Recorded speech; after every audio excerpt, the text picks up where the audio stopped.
HHDG. We are on another episode of HHDG Media, the podcast. Shout out to everyone, as always, that's been tuning in, subscribing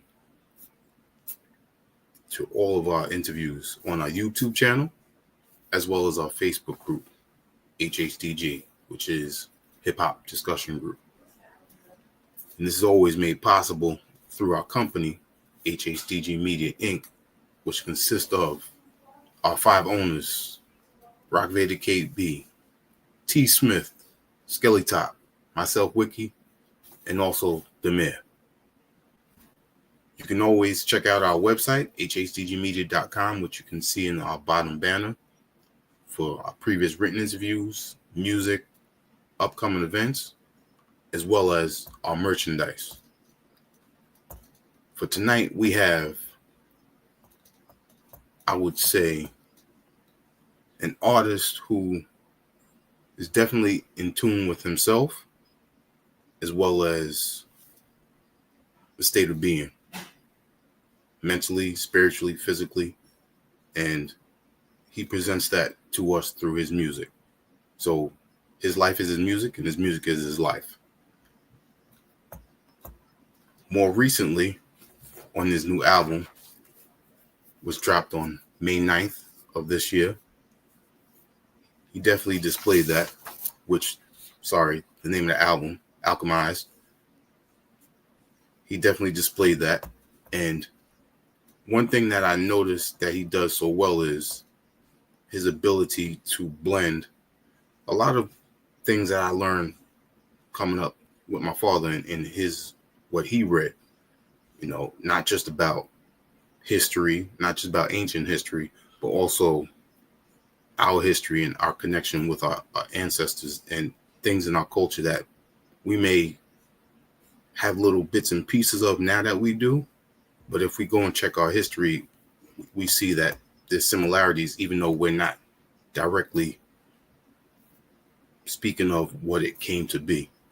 And also, just about more in tune with ourselves outside of our typical lives. The whole spiritual realm, a lot more of ancient civilization and how our state of being as being ourselves has shown more and more in our lives when we continue to find out more about ourselves and our history. And what our upcoming artist does well through that is in his music. And he has, how would I say this? I would say it's pretty much a flawless ability to display it and show that in each track. He talks about his home, and not just the home of Detroit, but also the planet Earth.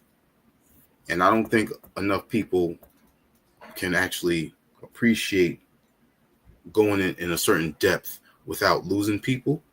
And he continues to do that in ways that if you listen to his music, like on his earlier project, I believe it was EP, No More Felons. I think that was like about 5 years ago, maybe. You see the evolution in not just what he's speaking of, but also the times. So we're going to talk about not just his MCing and his content, but also his ability to produce, and also what else he has in store for us. So he's definitely a man of many hats. So without further ado, I'd like to introduce RAHS GOD. Hell of an intro, sir. Hell of an intro, man. I really appreciate that. Absolutely. Thank you. Because, if I wasn't listening to your music, I would probably have a short intro. Man, I appreciate you for the interview and your time. Just like you said to me in my time, like this means a lot, man. So just to be recognized and to be perceived, it means a lot to me, man. So thank you. Definitely. Absolutely. Now, when I listen to your music, and the reason I brought my father is I seen a connection of when I was growing up, some of the books that he read, and you know, not just being able to get a certain knowledge of self, but also understanding, because my father loved ancient civilization, and Mhm. that's what helped me get into it. So learning more and more about, the mathematics and the alignments and everything with the stars, the construction of certain ancient buildings Mhm. like the pyramids, for easy example. Mhm. But you know, listening to your music, it kind of brought me back to my childhood in a good way, and then seeing how far you've gone. So I want to know, at what point did you begin to explore? So, it's a personal story, but I think a lot of people should hear it.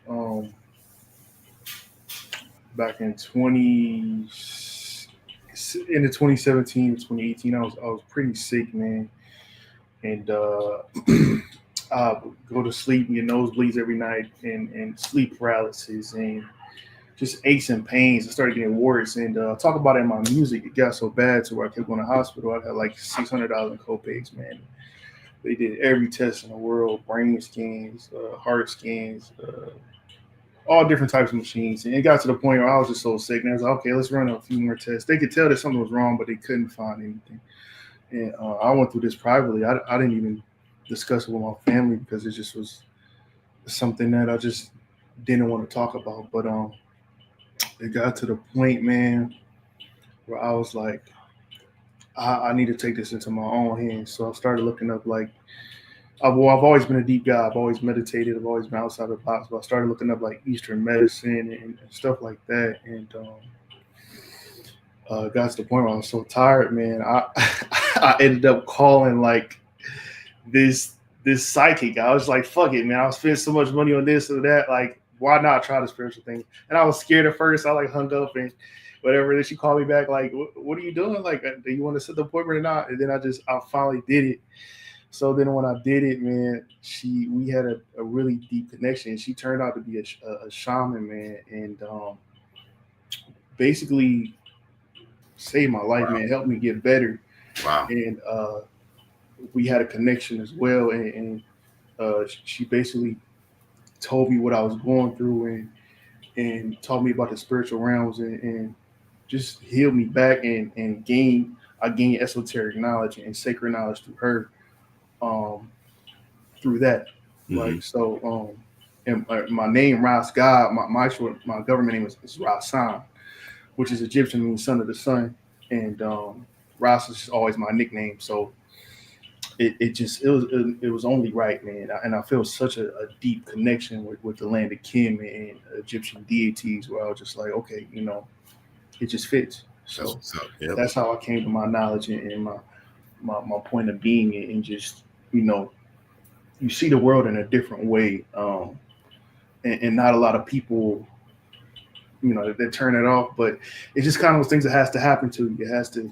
It's just a chosen thing, and just the path I chose, and I walk with it. And I'm proud of my spirituality, who I am, and things I see and what I represent, and my ability to heal people. And I'm so glad when people like you who are listening can receive that and understand what I'm saying, because it just lights me up, man. So. And then for those that are tuning in, I'm gonna play it later on, but I remember, I think it was Shining Shaman Freestyle, and I think this around the time that you would continue to explore more. Yeah, that was a time where I'm always exploring, I'm always learning, but that was a time to where uh, I feel like my music abilities was starting to I was starting to get down, man. So and I could actually express what I was learning and what I was seeing. And but yeah, I was definitely exploring around that time. Gotcha. And shout out to Ronnie Alpha that produced that joint. Yeah, shout out to Alpha, man. Shout out to Alpha. When I know a lot of people like to bring out everything in the environment in their music, but everyone has a unique way of doing that. How is it that you're able to display, you know, everything that you're learning and continue to learn without always being so the typical what's in my environment? Well, music is just one is therapy to me. So it's personal. Like it's me, and I know people make music for other people, Hmm. which I do, by chance. But if it's something that I can't sit with in my soul, and I'm like, it's not organic, then I won't even put it out. So it's something that has to give me that feeling, something that whether it's just a nice rap, or it's like this is bugging me. Let me express it in words. So um, basically, that's what I do, man. I just try to be organic as possible, and to add on to that, I think I know what separates me from most people is I know the secret. I know the code, man. Like music is spiritual, man. Music is in my relationship with spirit and other realms. It helps me to bridge that gap and to not overthink things, and to just let it flow, let things channel through me, and to just make it into what it is and not overdo it. So um, pretty much it.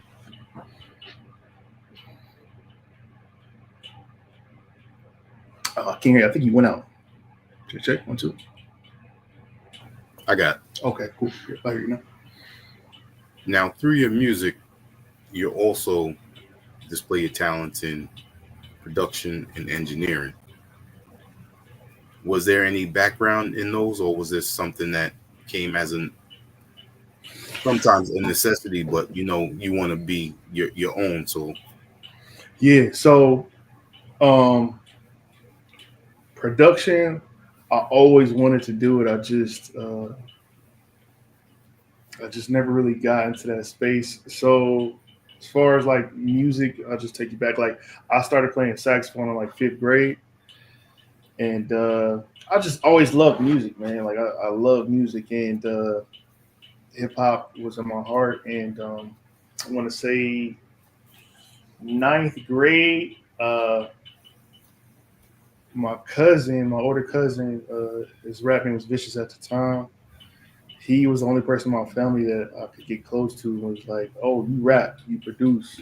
How do I okay, do this? How do I, you know what I mean?" And he was like, "Man, you're not serious, bro. Like, but this is what I do. I do Fruity Loops. You hit the studio and blah blah blah." I was like, "Well, I really want to produce, man. Like, come on, like." And he was like, "All right, well, if you're serious, go to Guitar Center, buy Fruity Loops, and we'll see." 2 weeks later, I booked my mom for some money, and I bought Fruity Loops. And he's like, "Wow."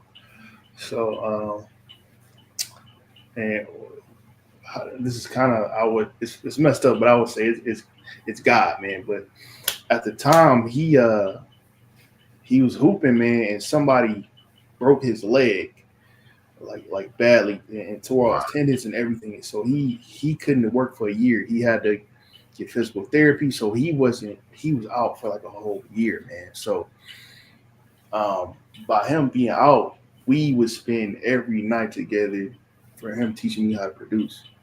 Um, and if it wasn't for him breaking his leg, I might have not even produced. But this man was so genius, man. I'll give you credit. Maybe you'll see this one day, Vincent. But he he didn't have his laptop at the time, or a laptop at all. But he just spent so many years on it from the first beta for Fruit Loop that he would memorize the DAW in his head. oh And I would be on the phone on my laptop at night, and he would be talking about piano roll, like uh stretch this there, this is that, put this eraser there. And I'm like that's how do you, amazing. yeah, like inch by inch, spot for spot. This man would know where to go. So shout out to Vincent, man. He taught me how to produce. Um I made like my second or third rap song with him. We were just in his basement at his mom's house, and he's like 12 years older than me, by the way. So I was always the little homie, but I love music so much. That's how we bonded. But I was like, to a point in time, I feel like I was out rapping grown men. But yeah, he had this little. We were rapping the camera mic, man. Like we rapped in the camera mic, man. It was so bad. The quality was so bad, but we just wanted to rap, and we didn't care about quality or nothing. We just, so that's how I came to producing and rapping. I've been writing since I was like 8 years old, 9 years old. My friend down the street, my very first freestyle. My friend down the street. This is back when when the radio, when songs played, they had the 3 verses, and sometimes at the end they would actually leave the instrumental playing. Yep. Before people had the short attention span, but I can't remember the song, but it was just one of those long ass songs, man. And it's just the instrumental came on, and my friend was like, "Hey, go ahead, spit," and I was like, "What, really?" And then I said a few words, and he's like, "That's nice." And then ever since then, I was like, "All right, let me pursue this." So that's how rap came. Producing came with my cousin Vincent, and then engineering. When I don't know if you heard what, you heard, because okay, so remember the Jay-Z and Eminem when they had that 2-stop tour with New York and Detroit? You remember that? Mm-hmm. So I was like in high school, I think I was junior, but I skipped practice to go see that, man. And I told myself, like, before this is my very first concert, by the way. Very first concert, Eminem, Jay-Z, like that. Wow. Nothing tops that. But I was in the stands with my cousin, and I saw people setting up the mics in the stage, and I told myself, I was like, all right, if I'm not a rapper or I don't get to that point on the stage, I want to at least do that and be around it. So that's what I always told myself, like, I'm just going to be involved in music in some way. So high school, I couldn't really see me doing anything else. I just had to follow my heart. So I just I said I'm gonna be an audio engineer. So I actually went to school for audio engineering, like bachelor's, and nice, good stuff. Yeah, and then that's where that came from. And then I worked at a radio station for 3 years. Worked in multiple studios. Worked at a team called Breakout Box. Shout out to J5. He's like one of the most prestigious engineers in Detroit. He was my mentor. Sam Bobian was also my mentor. He's got a hip hop jazz band called Will Sessions, which they're pretty famous. Yep. Yep. Sam, that's my guy. Shout out to Sam. I think I got one of their records behind me. Yep. And he did that tape with Elzai. Yep. So, Sam, that's my guy. He's one of my mentors too. So yeah, just music, man. Like, that's just who I am. That's my core, man. So that's how that came about. All of those things. That's fire. Now, being that you worked in a radio station, tell us, give us an example of how that was. Because I did some interning when I was in college for the radio station as well. Mm-hmm. It was a great experience, and sometimes it sucked. Because sometimes I sucked. I was like 22 when I got it. That was still pretty young, and I'm learning the adult world, and I was an audio engineer, but I was also like the part-time programmer. So I was in charge of, recording people, make sure it was mixed well, but mainly making sure the programs ran well or taking things out of them. So it was a lot of pressure, man, at that age. If I fucked up, man, I fucked up, and I fucked up, man. Luckily I quit, to pursue and actually try to make money because of the life situation. But they kept me. They didn't fire me, so I was like, all right, I'm not saying I was just terrible. I was all bad, but it taught me the pressure of and companies' endorsements and I'll be on air on on the mixer, the board, and there'll be like 80,000 people listening, and I'm just like, all right, cut to the pro. So it taught me the pressure of radio and the business of corporations and being just tight. And it was an experience. It was I met a few famous people. It was WDT 101.9, which is like a local station here, but they're also one of NPR's stations throughout the United States. So nice. They're pretty well known. But yeah, it taught me the pressures of radio and the industry early. Excuse me. Let me just put this charger on here. Okay. Yeah, that's what it's on. So you were nationwide. Yeah. Yep. Yeah, that's definitely the pressure. Yeah, man, and the pressure goes even higher from there. But just from radio early on. So yeah. What radio station did you work at, if you don't mind me asking? It was WVUM at the University of Miami. Okay. Yep. Yeah. I tried my best to work with the radios, the hip hop shows called the Hip Hop Shop. But basically, when you intern, you pretty much you get everything. Every radio show, all genres. I had to review music and all of that. Oh man, about with the programming. Yeah. So my opinions actually mattered into the music that was being played at times. Right. Could have been a guy like, man, you didn't play my song. Like, yeah, that's a lot of pressure. Luckily, like our station was more so political and news information. And I would tell people like, oh yeah, what radio stations are I can tune in? And I'll be like, hey, like this is not your normal station, so be prepared to hear some political stuff or things like that. They did have 4-hour segments of just radio. They would have like 6 hours of radio throughout the day, mainly radio on the weekends, but mostly it was information. It told you the climate of the world, politics, yada yada, stuff like that. So. Cool. Now I want to go back a little bit. You have a track called Mirror. I think it was on an EP. Oh. Yeah. Transition, first transition. Yep. And on that, you were talking about find your purpose, and that brings me to how you're explaining how everything from your past is, and meeting the shaman and everything.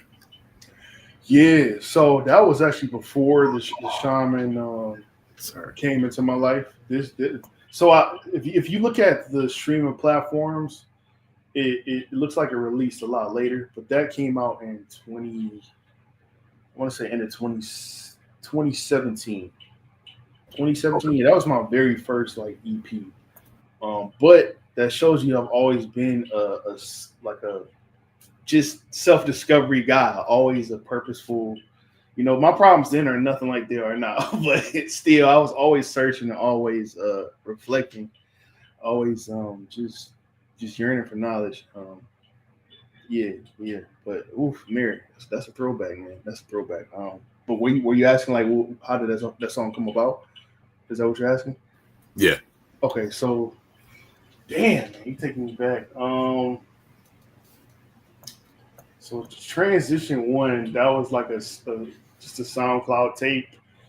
That was back when like me and Dango and Alpha, like we were always really good, but producers weren't like relevant. That wasn't like a thing. Like people were either way charging overpriced or was acting bougie or like, and we didn't have the chops yet to just produce our own stuff. We had the rap skills, the producer skills. Well, Alpha was always cool, but I'm speaking for myself.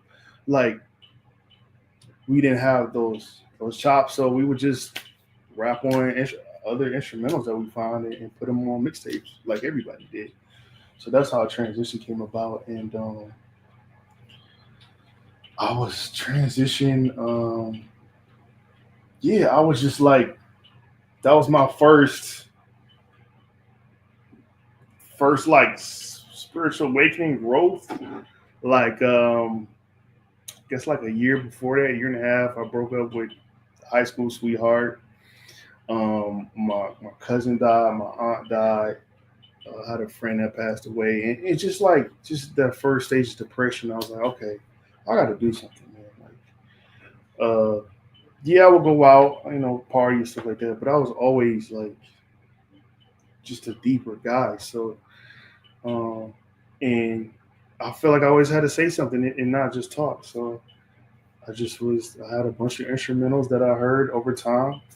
Um, and, but it's funny, Mirror was the only instrumental that I bought from somebody that just happened to fit in with all the other instrumentals. I didn't have enough to have my own on every platform to just put that out, but that one, it just happened to fit with everything else. So, um, and at that time, it's just talking about depression and self reflection. And then my cousin at the time, I was working at Lowe's, and my cousin, he was going through a tough time, man. Like he hit like this mental wall. Like he broke, man, and you could just tell he was different. And while I was working, he just walked up and had this big ass mirror. Like just walk. I was just like, why you got this big ass mirror in the store, bro? Like you use a cart, you got stuff. He just this big ass mirror, and and then he just pointed it at me and just turned. And I'm like, what are you doing, bro? Like I'm at work, and and then that's when it kind of like in my brain, I was like, okay, well, I got this. Let me just call this song Mirror, and then I just talked about life and self reflection, and I mentioned him in there, and that's how that song came about. So yeah, shout out to my cousin Damon, man. Rest in peace, man. Rest in peace, Damon. But yeah, that's how American came about. Oh man, hold on. You keep cutting out. You keep going on mute. Yep. Oh no, that's me. Oh, sorry. Got people in the background every once in a while, so I'll mute myself. I was saying Transitions 2 came out in 2019, and then 3 was 2022. Yep. So my question is, when you released these, was there still a lot heavy on your heart at those times? Yeah, so it's actually just a chapter of like each awakening in my life. Transition 3 was like the deepest. That's when just the pinnacle of life happening. Life happens to you is like, whoo, like makes Transition 1 and 2 look silly. But yeah, Transition 2, still just growing through stuff. Had another family member die, and another cousin, and then my grandfather passed away.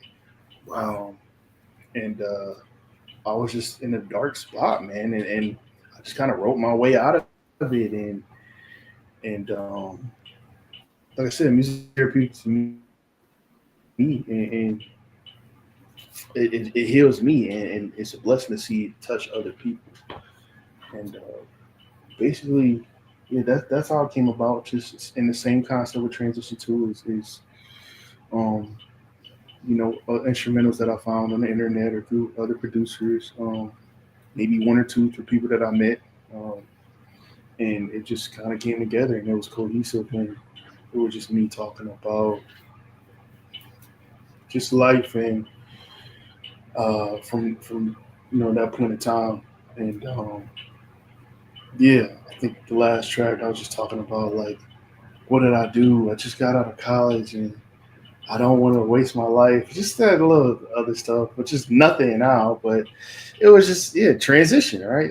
Ironically, yeah. So that's how 2 came about. I was talking about my grandfather, and that same thing. I just wanted to be a better person. I wanted to find myself, finding God, and then Transition 3 happened after all of this other stuff. Um, after the shaman thing, and who I just talked about, my cousin Damon, he passed away. I had another friend pass away, and uh, that was a breaking point in my life. I was like, okay, am I going to live? Plus, I told you I was sick a year or two ago. And a lot of things I can't even discuss were going on. and it was just like, I'm just like about to break. Mm. And, usually I just get in the studio, I write and talk about my life. And um, my uncle Jay Palm wanted to work with me for the first time ever. He always talk. He was always talk shit with Dango and say, "Oh man, nephew don't want to work with me." That was never true. He just never. It was just he just never.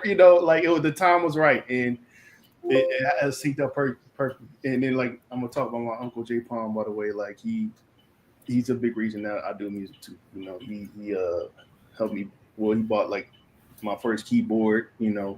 Recorded my first song, and just family, just like my uncle. You know what I mean? Like he's worked with a lot of artists and did a lot of production for people throughout Detroit. He's my uncle, man. And I started, I guess maybe my skill was starting to build up at that time, and I was starting to get a little bit of buzz throughout the city and stuff like that. And Uh-huh. then he's like, "Oh, let's work with you," and I'm like, but it worked out. He had a bunch of instrumentals, and I wanted to write. I needed to talk about something, and then bam, Transition 3 came, and that was the first transition that I could put on all platforms because it's produced by my uncle Jay Palm. So, yeah. So that's how that happened. That was a nice connection. Yeah. Jay Palm and you did your thing together on that. One of my favorites is Angel Hands. I think that was like the next to last track on there. Yeah. You started out with the story with the in the was it the military? Yep. So, once again finding myself, but basically, I was in the Army National Guard, and I was in basic. I, kind of an idiot, but so when I grew up playing sports and playing football. I played football like half of my adolescence because of my dad. Really trying to impress him, or just wanted something to do. Um, uh, but I found out later, like let's say middle school, that I had a condition that's like asthma. So I don't have asthma, but I have I'm severely allergic to like certain pollens and dirt and trees that make me asthmatic. Right? Uh, Dead leaves, hay, certain types of grass, like I'll get asthmatic symptoms, and That's scary. yeah. So ever since I was a child, but you go home after practice and you rest up, and then and it's mainly here. It's with the season. So like if we have a season of pollen or like fall, with a bunch of leaves, like it goes away. Like it's really for a season or something. And plus I go home and rest up. It's 2 hours. Maybe conditioning days like 4 hours or something like that. But you go home, man. You take it easy and you're able to recover your lungs. Now, basic training, that's a whole another beast. Different, yeah. So like, you might be working out for 6 hours out the day if you got an idiot. If your whole squad's an idiot, you're gonna be getting smoked. You know what I mean? So like, you work 6-7 hours a day, and I would have passed. I wasn't incompetent or anything. It was my health. So Yeah. In basic, you have a week to basically we have to sleep in the in the forest to like give you acclimated and everything. Yeah. Yep. And me, I haven't played football in years. I'm not really thinking about like, oh, you're allergic to certain stuff. So you have to sleep there. So like something happened. It was a storm or something. So we didn't end up sleeping there. But you had to dig this I think it was like 6-inch ditch or whatever. And you had to just lay there. That would have been that's your bed. Like you making your bed in the and sleeping there for basic. It's part of your training. So I was there for a couple hours and just in the dirt. And then and I think we walked like I want to say like fucking 8 to 10 miles that day too. And I think we took the bus back. But just being around all that, it triggered something. And I was like, oh fuck. I don't know why. I just like, damn, I'm allergic to fucking leaves and pollen, and I just spent tonight. Denver spent tonight in the dirt. So and then you got to work out. You can't not work out. So I'm fucking asthmatic, doing fucking 300 push-ups, 500 sit-ups. You know, getting smoked, and I'm fucking dying. So long story short, I had to check into with the medics and get a pass and everything. Long story short, I ended up taking a test, and it was like, hey, your lungs are messed up. You are asthmatic. But we're telling you right now, if you declare that, we're kicking you out. There's nothing you can do. So wait 2 days, see how you feel, 2 to 3 days. Right. So I did that. I couldn't sleep. I'm getting my ass whooped. On top of not sleeping and working out 6-7 hours a day, I'm just done, man. I'm lightheaded. I'm done. So then I went back in, and I weighed myself, and I lost 8 pounds in 3 days. Wow. Yeah. So I was like, okay, you know, I'm not. I don't want to die here, man. It's just basic. I'm just in the job. I'm just in the military for a job, just to get connections. I'm not fucking Mr. War Hero. Yeah, it's not like I'm going to infantry. Like I was like, okay, bro, I could figure this out. This is easy. And mind you, this is during COVID, so this is like a 10-week instead of 8-week, right? And so I'm basically like 8 weeks. If I was during in a regular time, I would already pass. So it was like an extension. So this is 8 weeks. This is blue phase. So it's not like I just first week. No, this is because of my health. So. But in the military, when they discharge you, they put you in a group with everybody who's discharged, no matter the condition, mentally or physically. So I'm with schizophrenic kids, I'm with all types of kids, and I just got labeled as asthma. So, you know, that was a crazy experience. But one of the kids was on watch for suicide. And he got put into our group, and I didn't know that until I got discharged. Oh my goodness! So you know, I'll even get into the story.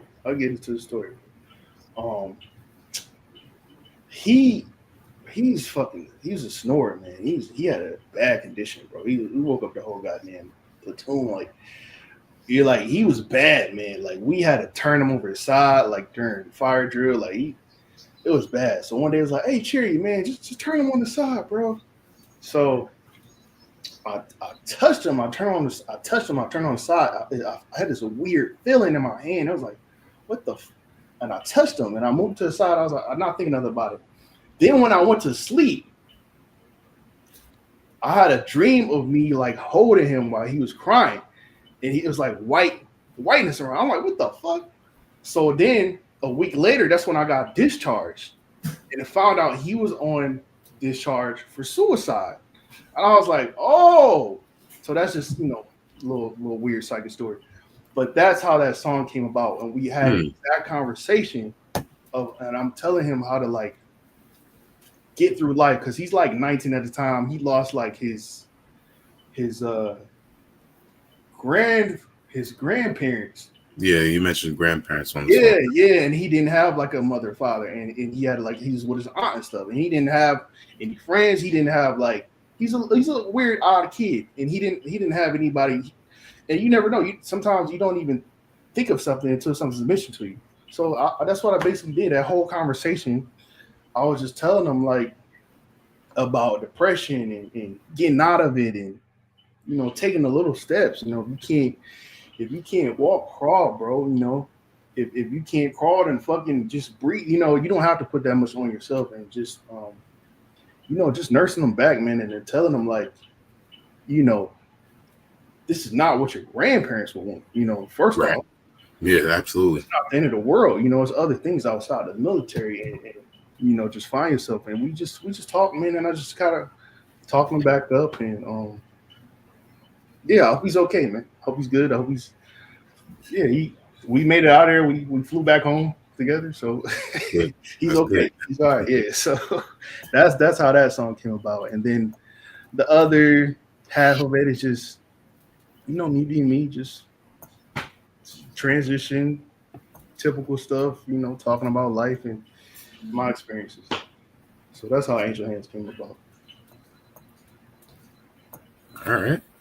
Cool. And then the following year, the Simpler Times, the beat tape. Is that your first beat tape? Or was that the first that? Oh, okay, it was. Very Okay. first beat tape. Very first beat tape. So I told you I've been producing technically for 15 years, but I stopped around 2016, just out of just being discouraged. I don't know why. Like I went through a phase of because I played sax from 5th to 8th grade, so I already had theory. I already had knowledge of skills and just tempo stuff like that. But it was certain things I just couldn't do, and I would get discouraged by that. And I had a lot of producer friends, people who were just dope, and I would play my beats in front of them, and it was clearly wasn't as good. So sometimes they wouldn't even hold me. Certain people, I'm not gonna mention their name, but and producer was a lot harder back then.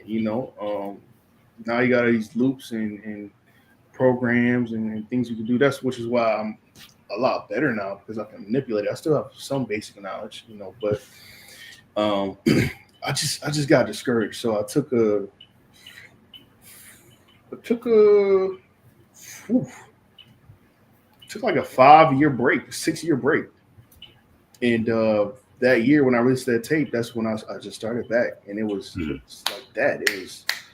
It was flawless. It's like I didn't even have to think about it. And it's one of those things when you step back, you come back, you're even better than you were before. It's like I don't know. It's like life helped me out or something like that. It was like I don't know. I was just more in tune, myself, more confident, and I just wanted to make some music. So I made some beats, sent them to some of my producer friends, sent it to my uncle, and they're like, "Bro, this is fire. This is crazy." I sent it to Swan and Alpha, and then they're like, "Bro, this is ridiculous. Like, what are you talking about? This is crazy." I'm like, "Really?" So then I just kept going, kept cooking up, kept going, and little by little, I just said I'm gonna drop a tape, and then I made Simpler Times. Listening to the Simpler Times, I feel that video games and anime were a heavy part of that during the creation of that. Is that true? Yeah, you could say that. It's really just like an inner child. Even the cover, like that's me as a kid and all my cousins. Yeah, you could say that definitely had that light feel. It had that wasn't like it's not like I put a poster on the wall. Like, oh, this is going to be this theme or that. But yeah, it does have a video game childlike feel, and that's what I wanted. And I can see why you said that because the second track, what was that second track? That's a very video game intro menu type. That's the get it out of my system. Yeah. So I can see why you say that. I mean that's just a part of who I am. So yeah, definitely an influence. Cool. Let me put that up in the comments for everyone that's tuning in, as well as everyone that's tuning in. You can see it on the bottom. Yeah. Now you work with, pretty much the same producers that I've noticed. J Fawn being one, Ronnie Alpha, Agent the producer. Mm-hmm. Who else do I remember? Jaleel Beats. Earlier on, I noticed that as well. You done beat, man. Yeah. That was like my first style. First style of rapping. It's progressed now. I don't know if you hear. Do you still hear the same elements of like No More Feeling and that style when you hear it today? No, I don't. Okay, good. Not at all. Good. But yeah, that was my first. Like you asked Daniel because that's like he's here now. You know what I'm saying? But that's my brother. And we've been friends since like 14. But I was not an underground hip hop head. I was So when I always love rap, but like it would be the top five mainstream. Like I loved Hov, I loved Eminem, and not even because of me being from Detroit. I just loved Eminem and studied them. And, Lil Wayne, of course, Ye, Ti, and just regular hip hop. Like my pops and my cousins, they listen to Dipset. Um, I would say, of course, I knew about Dilla early since a kid because my pops was a Common fan, and Okay. my uncle Jay Palm, he always had a small village tape, so I knew about Dilla before it was popular. Now everybody loves Dilla, but um, that was just like my thing, and just mainstream, and it got to a point to where I was like, this just isn't inspiring. And I was changing as a person and the frequencies that I liked and my taste in music. And I was like, this is just not it. I don't like this. You know what I mean? And I want to say 2018, the I heard Q-Tip the Apple show, and then he had Rock Marciano on there, and that's when the Dark Horse came out, and I was like, bro, what Okay. is this? I was like, what? Because at the time I was not inspired by hip hop. I was just like, man, fuck hip hop. I'm giving up, man. Like, but then I heard that show. I'm like, this is I can do this. This is what I love. You know what I mean? Like rock is my top five, man. You know what I'm saying? But then that's when it awoke in me. And then I learned about Action Bronson and then Willie Kid and the Alchemist and that whole run. Okay. Of course, I heard of Griselda when they first came out because like um, Alpha and all them, they was on them way back then. But it was like that little niche triggered me and unlocked something. And I was like, I could do that. I have rhyme patterns like that. I have flows like that. I see where they're going come from and going. And it just synced up, it synced up to where I was sonically and the music that I listened to and the samples. And I was like, okay, let me start going here that way.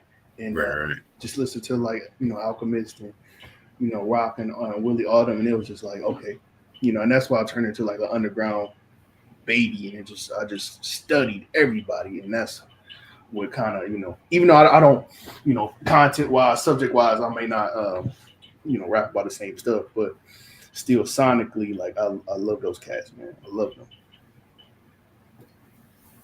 Got you on that. When did anime come into your life? Yeah, and I got the DBZ shirt. I was about to change it, but anime came to my life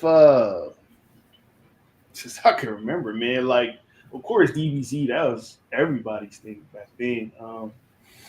And that's my first memory. It's just watching the Frieza saga with my dad and my uncle Tim. And they put me on Dragon Ball, what they grew up on. Um, I used to watch the Hmm. cartoons, Yu Yu Hakusho, all that other stuff. I used to watch Yu Yasha, Gundam, the Toonami classics. And then my uncle and dad put me on stuff they grew up on. They put me on oh Robotech. Robotech. Okay. Yeah. So from an early age, man, I love anime. I'm not like the new wave anime guy. I do watch them from time to time. I watch stuff that Hmm. reminds me of my generation growing up. Like I watch Demon Slayer or Hunter x Hunter or stuff that just has that feel. But yeah, I'm a classic anime guy for sure. Off top, man. Yeah, I just watched there's a trailer for a new film coming out. It's Virgin Punk, Mhm. Clockwork Girl, and it has a 90s anime type of feel to it. I'll send you the link for Yeah, the yeah. trailer and Put everything. me on, man. And I'm still expanding. I'm still, I actually like watching anime more than any other TV. So if I could find Mhm. an anime show, I'll just sit and binge watch it. Like, yeah, yeah. Please, man, put me on. Absolutely. Now, as much anime as I watch, and knowing your spiritual journey and the knowledge that you have of our ancestors and our culture, when you watch certain anime, do you think like, wow, how did they put all this together? Like the subject matter, because there's a lot of certain anime shows that you could tell it's strictly entertainment, but then there's others, they have certain intricacies in them that have some true grit to them. Yeah, I mean, so it goes back to your question earlier when you said like what separates you, make you unique. Me having esoteric knowledge and stuff about spiritual realms and spirit and channeling. It's all spirit, man. Just like some of the creators of the woman of Harry Potter. Just said it started off as a dream. I had visions, and I had to get this out. That's spirit, man. My music is spirit. Even though they might not have that knowledge of spirit or whatever, but that's what it is. It's some force, something using you as a channel, you as a satellite, saying, "Hey, get this story out, get this plot out, get this theme out to humanity or a certain group of people, and so they can get what's trying to be said throughout the conscious realm." And in my not even opinion, I know that for a fact, but wouldn't you think so? You know what I mean? Like it's just stuff like that. It's just like it's like, whoa, these ideas, that's what it is. Anytime somebody says, "Oh man, I had a dream about it," or I used to get these visions about it, and I had to write these characters down. I had to tell the story. That's what it came from. It came from there, man. It came from the ether, from the realms, and to get that across, man. Yeah. Yep. Now I've read a lot about this, and I have not practiced it. But have you tried astral projection? I'm getting there. I've done it definitely by mistake a couple times for sure, but I'm getting to the point where purposely, yeah. But not that I haven't. I've done it, but I'm getting to the point where I want to be better at it and try it out. Whenever I get to that point in my life, I'm definitely getting into that. But yeah, that's definitely in my wheelhouse right there. Okay. Cool. Yeah, I have a cousin that he's gotten deep into the whole aspect of it, and he has a set way of continuously trying to practice it and everything. So, yeah, man. No, I don't hear too many people talk about it, so I had to ask you about it. Yeah, no, I definitely shout out to your cousin, man. Shoot, man. Send him my send him my info, man. I love hearing stuff like that. Cool. Before we talk about Alchemize, I want to know, this album is very Detroit, in meaning that the people that you've known for years are the glue to this album. So, and you spoke about Dango and Ronnie Alpha and your uncle Jay Palm. You have others like Isaac Castor that's on there. How long have you known the majority of these people? So like I told you about Dango. That's been my brother since high school. Known him since I was 14. Just organic, beyond the music, like fuck the music. That's just my brother. Even Alpha, he called me today. These are my brothers. It may seem on the surface on social media like, oh, that's just RAHS God. He's one of their, cliques or whatever. Like, those are my brothers, man. And we came up together and musically. So that's like the inner circle. Mm-hmm. As far as we'll say who else was on there? Isaac he's dope, man. I would see him at shows. I first met Isaac at Foul Mouth's house. And he was just a cool dude, man. Just a cool, chill guy.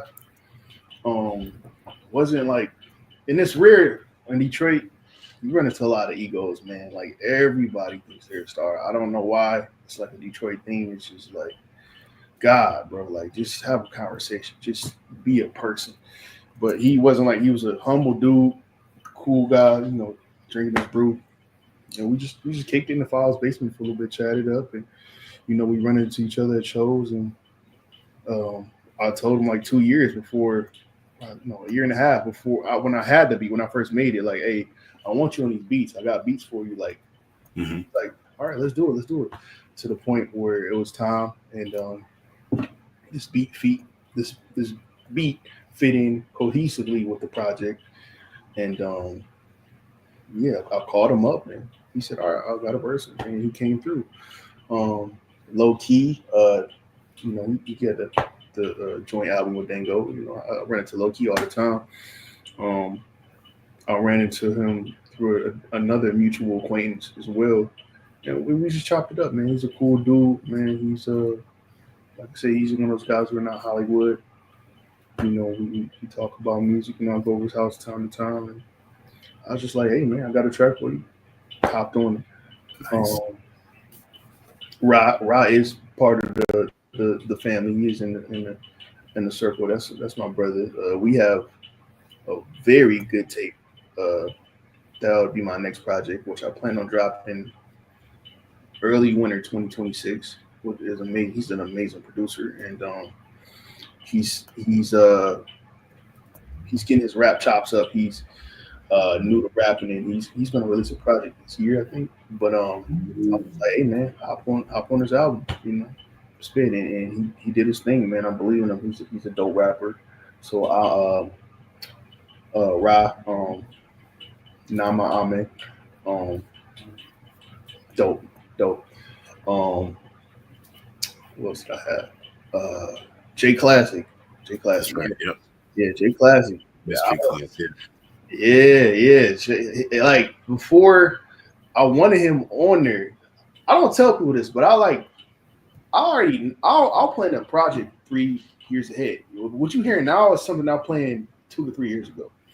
So like I'll have an artist in mind, and the goal is for them is to say yes, of course. And if not, I got like backup plans. I'm like Batman, but I'll visualize them on the track and study their flows and pockets, and I'll be like, I want them on there. So it's one of those things where like I wanted him. I thought about him being on that beat for like a year and a half, and then I finally hit him up, and he sent the verse and he destroyed it, and he dropped Jordan Rules the week before, which is a dope ass EP, and he's just a dope rapper, man. And it's for me, rap is like an art. It's like a canvas. Each track is a canvas, and it's dope when a feature artist can paint that picture with you and get that across. So yeah, that's how that came about. Nice. All in the family on the new album. Yeah.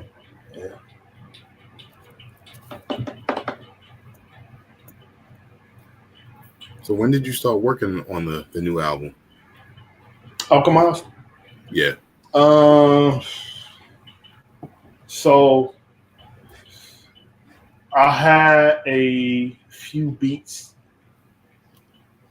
I'd say one or two or three that I had extra from like simpler times I never put on them, and I was like, giving them to certain artists that I knew, when they either sat on them for a really long time, or like we fell out, or and they would just come up out of nowhere. Sometimes they would just pop up on my laptop, like when I'm doing something, like a beat will just play, and it was just weird. All right, and then I'll just get that feeling. I'm like, let me just listen to this instrumental. I like listening to my own instrumentals while I'm down, and then I was just like, you know what? I'm gonna rap on these, and I'm gonna tell you, bro. Alchemized was a mistake. Alchemized was not even supposed to. It just happened. Like no plan for this one. Yeah, that's what I said. Once again, spirit, man. It just things organically. That's what and that's how things happen. But Alchemized was not not on the rollout, was not in the planning chart. The tape I got with Rod and my homeboy Tommy, those which are still monster piece classics that I got coming out. But this was just like I got some beats. Um, I feel like rapping, and these go well together. And also too, it was like the first tape when I wanted to show people like I could produce too. You know, I could produce too, and leftover beats turned into okay, I'll make a few more beats, and next thing you know, I'm sitting down like, wow, these kind of sound great together. Let me get to writing to them, and it just happened, man, and it's I'm glad you study my catalog and hell of an intro, like I said. But this was just like I wanted to keep it light. Me naturally, I'm going to say something deep because that's who I am. I'm going to mix anything, but this was just rap. This was just like I'm gonna just spit, man. This is like the Secret War and Transition 3. Those have themes. Those have storytelling. Those have But this is like I'm gonna just rap, right? And I have did that since the tape with H. I've did that since my SoundCloud days, and I was just like, I'm gonna keep it light, having fun, and these are gonna naturally go together. So that's how that came about. And to let people know, like I do. So the beats I got now, whew, yeah. Now on your Bandcamp for the album, you said transmute and shed the darkness with me. Yeah. So, okay, I'm glad you said it. So, transmuting, this does have a theme. Transmutation is a thing, obviously alchemized. So, one alchemized and transmuting is from, okay, these beats that were meant for other people, I'm going to do something and turn into something else, right? That's where that came from. I made that cover as well. So that's where the first surface of it came. And then as I started writing, I guess 2 or 3 songs kind of tied it back into a theme. So Dark Arts, it was just like, this is a dark beat. Like, this is a beat that you would give to somebody who's talking about the underworld and drug dealing or something like that, or you know what I mean. It was just dark, but it was so dope. That drum break and everything, and I was just like, well, let me just do me and talk about deep stuff and esoteric stuff, and that started like, okay, if I do have a little theme, let me just go with that. And yeah, it kind of captures the cover as well from dark the everything I talked about in Dark Arts. And then the last track, Shed and Prayer. I was like, okay, Dark Arts and Shed and Prayer, those will be themes. I am talking about something on those songs, and I am rapping on every other song, just rapping. But I guess it's a fusion of hip hop and rap, and me blending that together and just coming around. So the intro and the last track, it captured the cover, and it cohesively sonically captures transmutation, along with me, just deciding to turn those beats into something myself.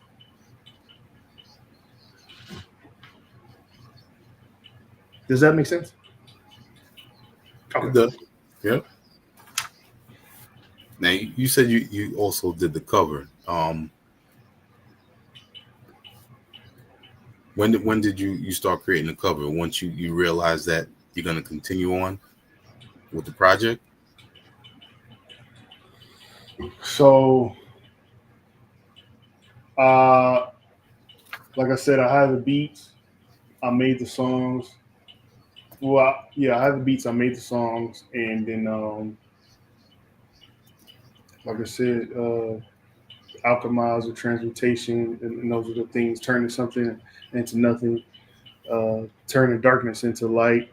Um, and it does have a dark feel, but it makes you feel light. At least to me, I don't know what it gives you, but it's just like that's what transmutation is. So I was just like, let me find a cover, um, little things, little like mystery school, like symbols uh, that represent alchemy.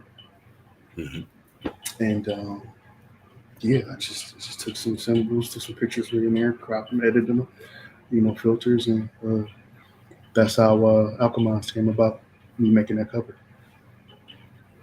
Yeah, when you listen to it, it does give an overall dark feel. Yeah. It feels like, I think maybe around just before maybe Anti-Venom, there's a transition where it becomes a little more opening, bringing up to the light. Yeah. Yeah. Before Anti-Venom is Second Makes Blue Flame. Blue Flame. Yeah. Yeah.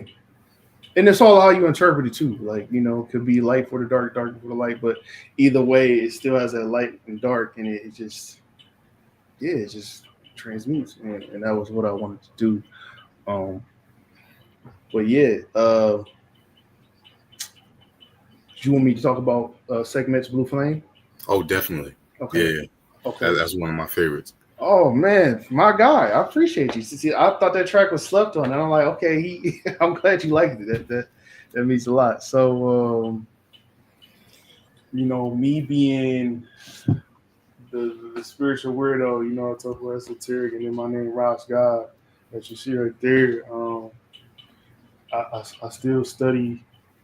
I study all religions, honestly, and a lot of different deities and things of that nature. But like I said, I have the reason my name is RAHS God is one because my name, and two is the connection I have with Egyptian deities. So I love Sekhmet and what she represents, Sekhmet and Hathor. And when I read her stories or just channel or meditate, she gives me a great feeling, and uh, she's a fierce goddess. The lioness, the fierce woman, and my mom is that as well. Women in my family in general. But I love Sekhmet, and it's just like a war. So I don't know. I heard that beat, um, that poem at the end is one of my dear friends, Marie Coakley. She's like a mystery school teacher. Really, we have like a little small community, and she just talks about spirit and other different deities and ways to find God and spirit, and we talk, and we connected through like the link. We connected through that, and we just have like a small little group. And I was in her class one day, and she said that poem, and I was like, damn, this is dope. I gotta use that. And I had the beat just sitting there once again. And I was just like, let's get it. And I just captured me being fierce, my energy, and sprinkling a little bit of knowledge here and there, Yep. rapping with some lines, blah blah blah, and then man, put her poem in there, and then I put a tiger off of YouTube and put it under her poem, because a lot of people think like it's a movie. They don't know that I do know a British woman from South Africa. I relate to. And people are like, oh, I thought she wasn't real. Like what? They probably went yeah. looking for She's on the intro too, in that middle part. But yep.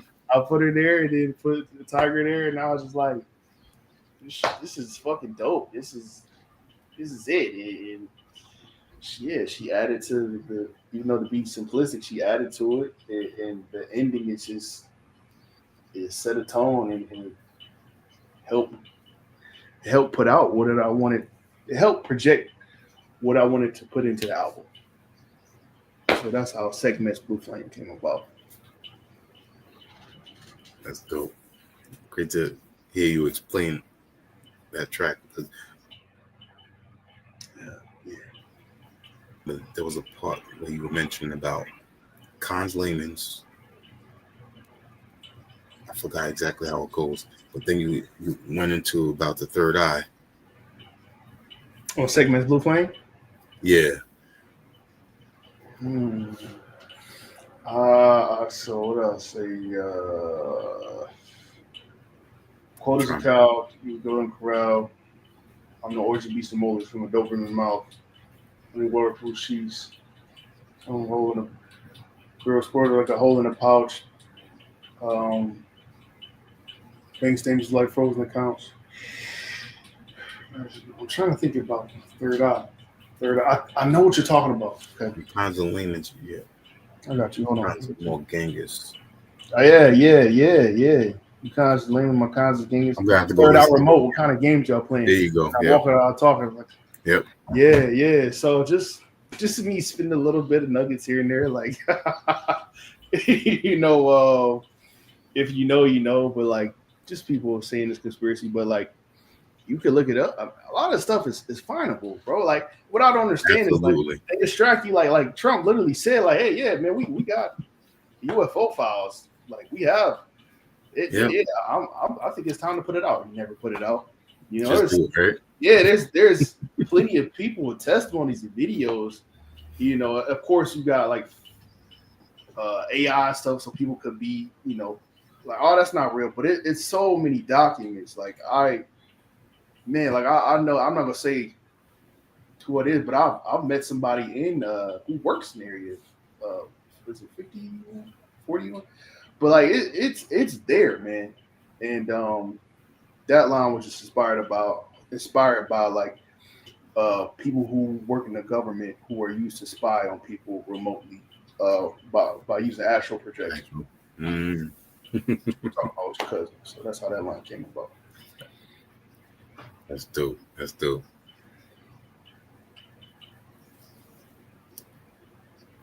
So being that we talking about this right now, how do you feel about the whole aspect of the engineers? The whole you talking about from my take too? The EP. Oh man, okay, sorry. This a deep guy right here, man. A deep guy. So I love that, man. I love that whole story. And it's really deep for some people. It's a lot for people to handle, but you know, I've always been different. But I mean, let me find a way that I could put this, that I could bring this back all around. So like when I started learning about dimensions and I remember even Swan, we loved this documentary called What the Bleep. Right? You ever watch What the Bleep is? The Bleep. I think I have. So basically, he was explaining to there's a gentleman in 3D was explaining. It was talking to 2D beings that existed about why he has so many shapes and why he's able to exist and things like that, and you know why he can't be perceived the same way they do. Yep, exactly. I do remember. Yep. Right. So when I tell people about, and people ask me, "What's your religion? What's this? What's that? And what's your, you know, like, I don't even. People want to label and attach to your name or whatever what they want. When they see God, a lot of people freak out or whatever. God to me is not like, oh, the all this and that. Like God is just, to me, is a higher being. I even love the 5% concept. Like you are God. Like I'm all for that. I'm with that. So basically, when I tell people about higher beings or things that exist, or whatever, I say, think of an ant, right? An ant is only born with uh what, like two senses. They can't even see. They just have antennas and feeling, right? But that's their reality to them. That's all they know. They can't even really see us. They can feel us, or if they about to die or something like that, right? But we have more capabilities than them, and we're looking down on them. So I try to tell people about beings or other things that exist. I try to say, like, okay, we have five senses, right? What if they have more? More. Yep. We're not able to think of that or conceive it because we don't even know what the sixth sense will be or whatever. But that's basically, you know what I mean? That's basically a higher perceived being will be. So back to where you were saying the engineers, I don't think that that's an uncommon theory. I don't think that's uncommon theory at all. And it's not scary to me. But at the end of the day, we all come from one source. We are all, we are the body is in the spirit, not the spirit is in the body. We are all of something greater, energy field. So yeah, when it comes to engineers, I love that concept. I love that story. I believe it did happen. So yeah, that scares a lot of people. But man, that was Yeah, you're right. It does love scare a lot that. of people. Yeah. Yeah, yeah, So they'd rather be in the dark about it and not let it, affect their lives. yeah, yeah, man. We can go all day, man. You already know. We can go all day, but yeah, you know. But I really appreciate the interview, man. This is, like I said, it just those that one few selection, because I know I'm a deep guy. I know that things go over a lot of people's head, but somebody like you or anybody who picks up on that, that's like, okay, I'm doing my job. This is getting through, and that's what I'm here for. I'm here. I make music for uh, that. What they call it, 144,000. That 10% to 5% of the world who are more aware, consciously or spiritually than most, who are, demonized because of what they see or their beliefs or their perceptions, who are, um, who might have certain gifts or abilities, but society doesn't know how to handle that. I make music for them ultimately. Um, and of course, right, I am a bar smith. I do make good music sonically. So people just like me in general. But, my music is coded, like just like the cover. You only know it if you know. And really, this is for you. This is for you. And I'm all about building that community too, because, you know, people like us and have that knowledge and that perception. We need each other, man. We need each other because when you talk to a regular common person, you sound insane. But when Mhm. you, that's why I love having the fact that I had a community. I had my shaman, I had these, and it helps you say, okay, you know, I'm not the only one who sees what's going on. So that's what I make music for. It's people like you and other people like that. Well said. Well said. Yep. You know, a lot of people, I know, again, I got to bring up my father because what the books that he was reading, I didn't fully comprehend them at the time, but he would say certain things to me in reference to what he was, learning. And Hmm. at the same time, watching documentaries with him opened my mind a little bit more to what's more out there than just what's perceived through our visuals that we go through every day. Hmm. So there was a certain time, probably in my teenage years, I started reading more and more, and that type of content, and books like In Search of the Ancient Gods were Mm. books that I continue to read and find more and more, and go down a rabbit hole, see who this author might have wrote another book about, and then find other authors that recommended. So Yeah, you know, it's all about the willingness to be open minded. yeah, yeah. And two, you just what's out there. right. And two, you just kind of have to. It just kind of has to hit you. It just kind of has to be chosen, right? It kind of has to just like life happened to me and made me see that. So I don't get mad at people when I go over their heads or what are you doing? This is ignorant, or I don't shame, I don't judge. It has to happen to you at the time, and you have to be ready for that. So I don't whatever. But man, it is dope when I could chop knowledge with other people and see myself and other people and be perceived and just take it there, man. That's why Swan is my brother, man. Swan is, and it's even crazier because we didn't always have this knowledge, but we always been friends. And then when we found out we did have the knowledge, we just it's this. So That's it. Yep. It was I could tell. my brother beyond music. So um, yeah, man. I'm having a great time, man. I'm having a great time.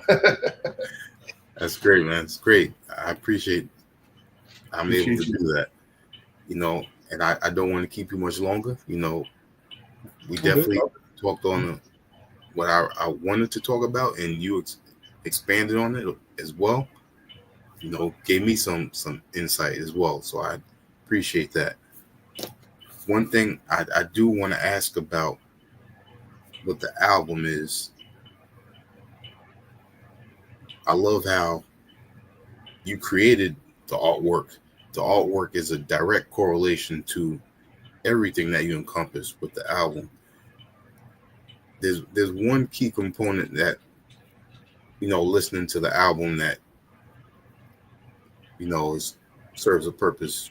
I guess for me is in the aspect of the transitions from like the middle portion of the album to how it goes to the end. And even though you said it is dark, it does bring it to a lighter component later on. How do you feel others would perceive it, spiritually, listening to Alchemize? Well, that's the thing. That's the beauty of it, right? It's what you make it, right? This is all about alchemize. That's the whole thing. And one, I can't really worry about that, and two, the it as long as you feel something, right? As long as it captures you, and me being, having the knowledge, watching what I speak, watching my attention. Uh, there's not going to be any harm towards you, right? It's just a feeling. It's just a being in the moment. It's the experience, and that's all I wanted. And if you feel something dark that is, and you put a label to it like ominous or whatever, then that's something in you, Because for me, the best the person who put it out, objectively, it was just my experiences and knowledge and sacred knowledge and just spit. So yeah, I'm not really worried about how it's perceived. I did my job, and I said what I had to say, and I hopefully they get something out of that. And also too, that on like that last track, it just it was like a purge for me. It's like a purge, Like I said, most of it was spitting, but the first and the last, it was like a purge. It was deep. It was, and like you said earlier when you asked about the shedding, if they have that knowledge, if they have that awareness of self and what's going on with them, then yeah, shed the darkness with me and purge. But if not, then enjoy the experience. So yeah. It is. It is. And speaking of experiences, you gave us one with the young guy when you were in the training and everything. As a light worker, has there been another sensitive, situation like that, like more recently?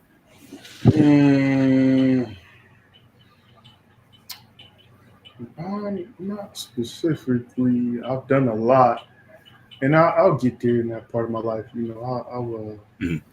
I have a book of like the untold stories. When society's ready and they do release these files or whatever, all this stuff going on. You already know what's going on out here, man. It'll, by the time I write a book, it'll be like, like Cat in the Hat or something. Like it won't even be, it won't even be. Yeah, oh, that's all you went through. So I'm going to write a book about, uh, the the shaman in me, the paranormal adventures, Mm-hmm. the sacred knowledge. This is how you do this. This is how you get through that. This is that realm. This, I'll get to that point one day in my Okay. old man phase. But nothing off top. And I would have to. There's so much going on here. So many stories. Yeah, man. But nothing off top, man. But I will get to a point where I'll make a book or something one day for society and help people out. Got you. And just like your album, Alchemize, I would say that this interview was a bit of a transmutation because now we ended off on the light, love, and positivity. Yes, sir. Yes, sir. So That's with just the that theme being, of my life. That's the there theme. you go. And said, for everyone that's been tuning in, the new album Alchemize is out now.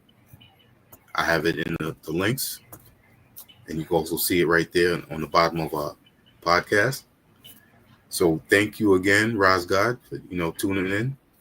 Everyone tuning in, and we look forward to him being on here again.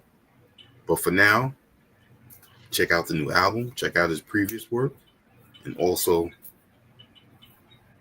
understand, where he's coming from and keeping it on a positive message.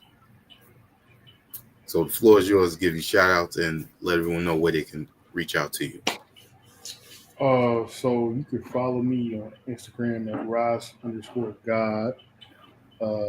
TikTok, Rise God369. TikTok, you can let me see real quick. Um, excuse me, guys. Uh, yeah, Rise God369. Um, I'm going to be more active on social media. I will be going on a content run. I will be showing my face more, promoting more. I'm finally in a position in life to where I could dedicate myself to rap and the business and marketing side and get my Okay. music out there. And before I even release these next projects, I have to have more of a fan base and more of a following. And that's just my duty, my mission. So yeah, you'll be seeing a lot more of me. So you can follow me on Instagram at Ross_God, uh, TikTok RossGod369. I have it's like the Twitter version of Instagram. It's the same thing, Ross_God. Um, I will be making a Twitter soon. I don't know, maybe not. But long story short, y'all will be seeing me. And just thanks for having me, man. This is Great a to hear. Great wonderful to hear. interview. Definitely. And also, I put up the link tree for all the other areas like Spotify, YouTube. All platforms, Yeah. Spotify. If you want to buy, support me in Bandcamp, Apple, all digital platforms. And YouTube channel is Ross God. Yeah, had a great There time. it is. There it is. RAHS GOD, once again, thank you. And on behalf of our HHDG Media crew, we're going to say peace. Peace.